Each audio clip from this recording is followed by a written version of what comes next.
किसी गांव में एक गरीब ब्राह्मण रहता था। ब्राह्मण गरीब होते हुए भी सच्चा और ईमानदार था। परमात्मा में आस्था रखने वाला था। वह रोज सवेरे उठकर गंगा में नहाने जाया करता था। नहा धोकर पूजा पाठ किया करता था। रोज की तरह एक दिन गंगा में नहाने गया। नहाकर जब वो वापस आ रहा था तो रास्ते में एक लिफाफा देखा। उसने उस लिफाफा को उठा लिया। लिफाफे को खोल कर देखा तो वो ब्राह्मण हक्का बक्का रह गया। लिफाफे में काफी सारे नोट थे। रास्ते में नोटों को गिनना ठीक न समझकर उसने लिफाफा बंद कर दिया और घर की तरफ चल दिया।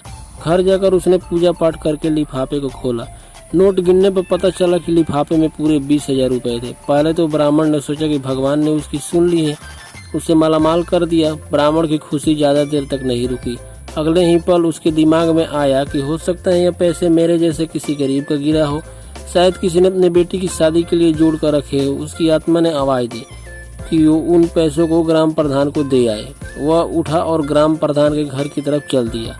अभी वह ग्राम प्रधान के आंगन में ही गया था कि उसे लगा कि कोई गरीब आदमी पहले से ही ग्राम प्रधान के घर आया हुआ है और उनके पास पहुंच गया। गरीब आदमी को रो रो कर प्रधान को बता रहा था कि कैसे कैसे यत्नों ने उसने पैसे जोड़े थे पर कहीं रास्ते में गिर गए थे। सारी कहानी सुनकर जब गरीब ब्राह्मण ने जेब में पैसे निकाले और उस गरीब आदमी को देते हुए कहा कि मुझे ये पैसे रास्ते में मिले हैं, आपकी कहानी सुनने के बाद अब यकीन होगा कि ये पैसे आपके ही हैं। पैसे देखते ही गरीब के चेहरे पर रौनक आ गई। गरीब ब्राह्मण ने कहा कि पैसे गिन लीजिए। गरीब आदमी ने ब्राह्मण का धन्यवाद करते हुए कहा कि पैसे तो पूरे हैं, इसमें से मैं आपको कुछ इनाम देना चाहता हूँ। गरीब ब्राह्मण ने कुछ भी लेने से इनकार कर दिया।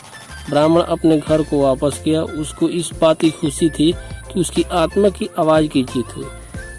तो दोस्तों वीडियो में इतना